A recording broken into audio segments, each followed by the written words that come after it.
وها نحن في شارع العرب في هامبورغ شتاندام، الشارع الذي الكثير من الأشخاص يعتبرونه الأخطر في هامبورغ، ولكني لا أرى في هذا الشارع إلا كل الخير والمحبة في المحلات العربية والتركية والأفغانية المتواجدة في هذا الشارع.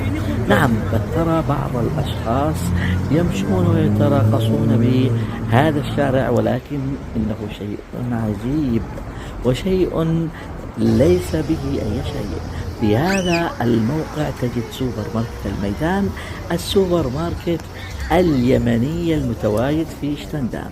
وها نحن الآن نتوجه إلى داخل هذا المحل ونرى ما به من أشياء لذيذة وزاكية وريحة أهل اليمن في هذا المحل.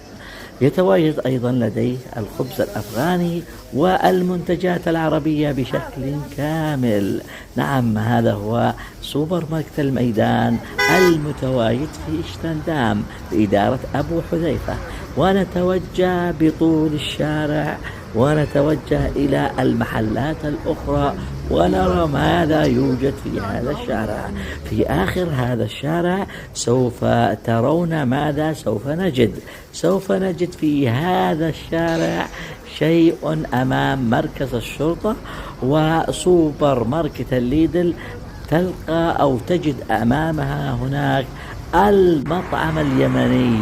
نعم، إنه المطعم اليمني الذي تأتي نكهة اليمن وريحة الأكلات اليمنية من داخله.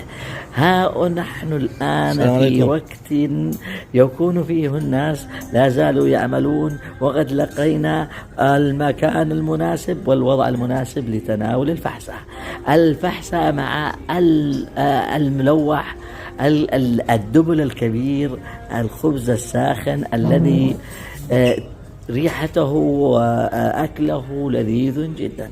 نعم، هنا سوف يأتي بعد ذلك الزحاوق والمرق مع الفحسة اللذيذة اليمنية الذي لا تشبع منها. وها هو أمامكم أيضا دفتر المقبلات والأكلات اليمنية المتواجدة في هذا المطعم. كما ترون السمبوسة والشفوت وبعض من المقبلات اللذيذة، وطبعا السلطات واليمنية والعربية بشكل أجمع في هذا التكالوج الذي أمامكم. قد ترون أمامكم أطباق جانبية مثل العريكة والفريكة، وأيضا تجدون أيضا